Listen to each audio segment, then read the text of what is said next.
আসসালামু আলাইকুম। সংবাদে আপনাদের সবাইকে স্বাগত জানাচ্ছি। আমি ফিরোজ তোহা। শুরুতেই সংবাদ শিরোনাম। বাংলাদেশের সর্বশেষ গুরুত্বপূর্ণ আপডেট সংবাদে আপনাকে স্বাগত। শুরুতে সংবাদ শিরোনাম, পরে বিস্তারিত। শুরুতেই জানাবো, রাবিতে কলেজ ছাত্রকে পিটিয়ে হত্যা। রাজশাহী বিশ্ববিদ্যালয় ক্যাম্পাসে এক কলেজ শিক্ষার্থীকে পিটিয়ে হত্যার অভিযোগ উঠেছে। বৃহস্পতিবার 23 জানুয়ারি রাত 10টার দিকে এই ঘটনা ঘটে। নিহত শিক্ষার্থী মোহাম্মদ শিমুল, বয়স 21। তিনি রাজশাহী কলেজের অনার্স প্রথম বর্ষের ছাত্র। তিনি রাজশাহী নগরীর মেহেরচণ্ডী মধ্যবুধপাড়া এলাকার জামাল হোসেনের ছেলে।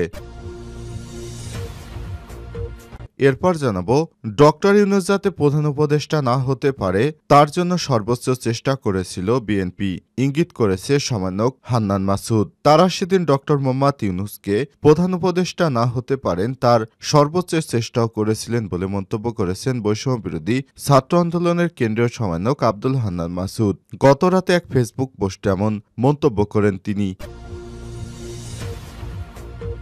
জানাবো, ব্যবসা দখলে আওয়ামী লীগ নেতার পক্ষ নিলেন ওসি। রাজধানীর মোহাম্মদপুর থানায় অভিযোগ দিতে এসে ওসির হুমকির শিকার হয়েছে এক ভুক্তভোগী। এমন ঘটনায় মোহাম্মদপুর এলাকার বাসিন্দারা থানার সামনে অবস্থান করে মোহাম্মদপুর থানার ওসি ইফতেখার হাসানের অপসারণ এবং তার বিরুদ্ধে আইনগত ব্যবস্থা নেয়ার জোর দাবি জানিয়েছেন। পরিস্থিতি খারাপ দেখে ওসি 5 দিনের ছুটি নিয়ে থানা থেকে পালিয়েছে। জানাবো, অন্তর্বর্তীকালীন সরকারকে সহযোগিতা করা বিএনপির দুর্বলতা নয় বললেন ডাক্তার রফিক। বিএনপির স্বাস্থ্য বিষয়ক সম্পাদক ডাক্তার রফিকুল ইসলাম বলেছেন, অন্তর্বর্তীকালীন সরকার গঠিত হওয়ার পর থেকে বিএনপি সহযোগিতার হাত বাড়িয়ে দিয়েছে, অথচ এই সহযোগিতার হাতকে অনেক ব্যক্তি বিএনপির দুর্বলতা হিসেবে মনে করছে। এদিকে হাসিনা দিল্লি বসে একাডেমিক পুরস্কার দিলেন। হাসিনা দিল্লিতে বসে আজ বাংলা একাডেমি সাহিত্য পুরস্কার দিলেন। হ্যাঁ, এটাই সত্যি। ঘোষিত পুরস্কারের তালিকা দেখে আজ তাই মনে হয়েছে। হাসিনা ঢাকায় থাকলে এবার এরাই পেতেন এই পুরস্কার বলে মন্তব্য করেছেন তরুণ কবি ও জাতীয় নাগরিক কমিটির কেন্দ্রীয় সদস্য সাইদ জামিল। বৃহস্পতিবার 23 জানুয়ারি এক ফেসবুক পোস্টে এমন মন্তব্য করেন তিনি। এবং সর্বশেষ জানাবো, ফেসবুকে ভুয়া তথ্য ছড়ানোর বিরুদ্ধে লড়াই জোরদারের আহ্বান মেটাকে। বাংলাদেশে ফেসবুকের মাধ্যমে ভুয়া তথ্য ও গুজব ছড়ানো বন্ধে কার্যকর পদক্ষেপ নিতে মেটা কর্তৃপক্ষের প্রতি আহ্বান জানিয়েছেন প্রধান উপদেষ্টা। বৃহস্পতিবার সুইজারল্যান্ডের দাভোসে বিশ্ব অর্থনৈতিক ফোরামের বার্ষিক সম্মেলনের ফাঁকে মেটা গ্লোবাল অ্যাফেয়ার্স প্রেসিডেন্ট নিক কেলেগের সাথে এর দ্বিপাক্ষিক বৈঠকে আহ্বান জানান তিনি। এতক্ষণ শুনছিলেন সংবাদ শিরোনাম, এবারে বিস্তারিত।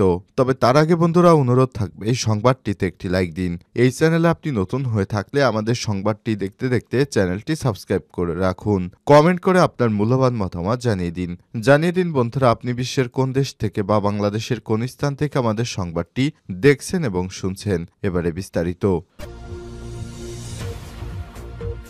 রাবিতে কলেজ ছাত্রকে পিটিয়ে হত্যা। রাজশাহী বিশ্ববিদ্যালয় ক্যাম্পাসে এক কলেজ ছাত্রকে পিটিয়ে হত্যার অভিযোগ উঠেছে। বৃহস্পতিবার 23 জানুয়ারি রাত 10টার দিকে ঘটনা ঘটে। নিহত শিক্ষার্থী হলেন মোহাম্মদ শিমুল, 21। তিনি রাজশাহী কলেজের অনার্স প্রথম বর্ষের ছাত্র। তিনি রাজশাহী নগরীর মেহেরচণ্ডী মধ্যবুধপাড়া এলাকায় জামাল হোসেনের ছেলে।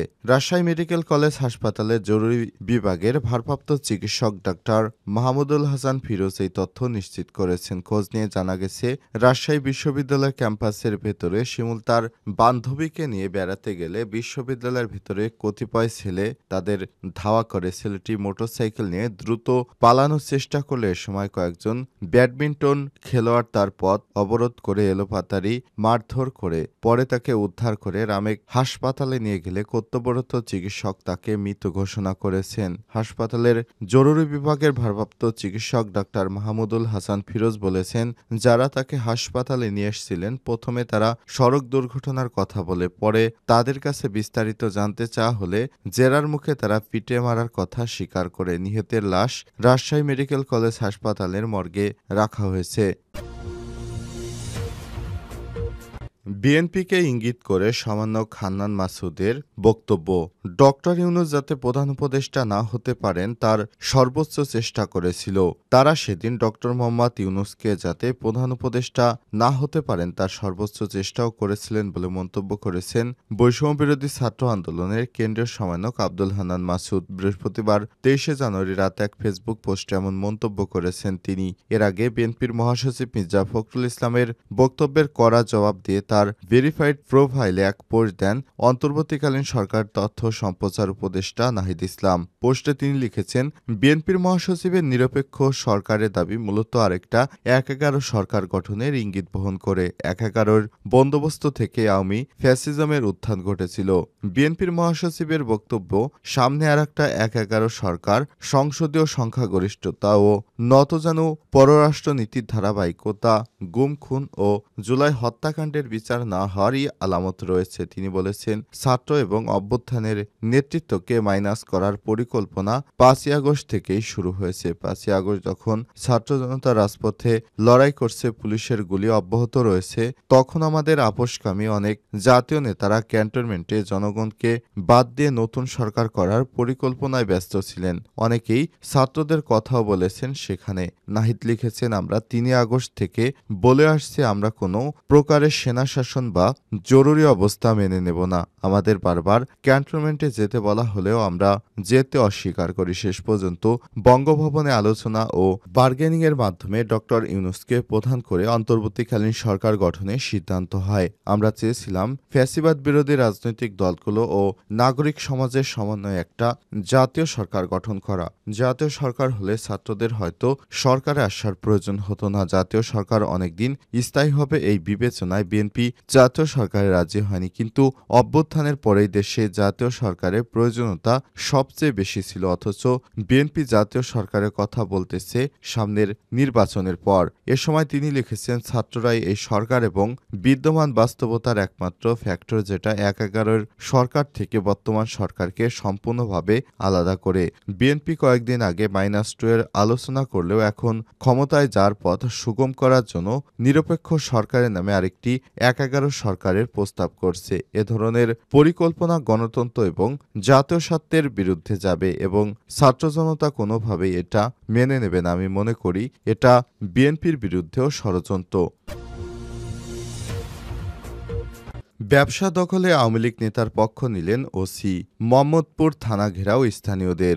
রাজধানীর মোহাম্মদপুর থানায় অভিযোগ দিতে এসে ওসির হুমকির শিকার হয়েছে এক ভুক্তভোগী। এই ঘটনায় মোহাম্মদপুর এলাকার বাসিন্দারা থানার সামনে অবস্থান নিয়ে ওসি ইফতেখার হাসানের অপসারণ সহ তার বিরুদ্ধে আইনগত ব্যবস্থা নেওয়ার জোর দাবি জানিয়েছেন। বৃহস্পতিবার দুপুর ১২টার দিকে মোহাম্মদপুর থানার সামনে বাসিন্দারা অবস্থান নিয়ে এই দাবি জানান। তবে স্থানীয় জনতার বিক্ষোভের খবর শুনে ওসি বৃহস্পতিবার সকালে জরুরি ৫ দিনের ছুটি নিয়ে থানা থেকে চলে গেছেন বলে জানা গেছে ৫ই আগস্টের পর যাত্রাবাড়ি থেকে পালিয়ে আসা আওয়ামী লীগ নেতা বাবুল আক্তার মোহাম্মদপুর এলাকায় এসে আশ্রয় নিয়েছে। এই এলাকায় এসে তার পূর্ব পরিচিত এক সাবেক সেনা কর্মকর্তার ব্যবসা প্রতিষ্ঠান দেখভাল করছিলেন। হঠাৎ করে ওই আওয়ামী লীগ নেতা সেই ব্যবসা প্রতিষ্ঠান দখল করে নেয়। এই ঘটনায় থানায় লিখিত অভিযোগ দিলে উল্টো এই আওয়ামী লীগ নেতার পক্ষ নিয়ে ভুক্তভোগীকে হুমকি দেয় ওসি।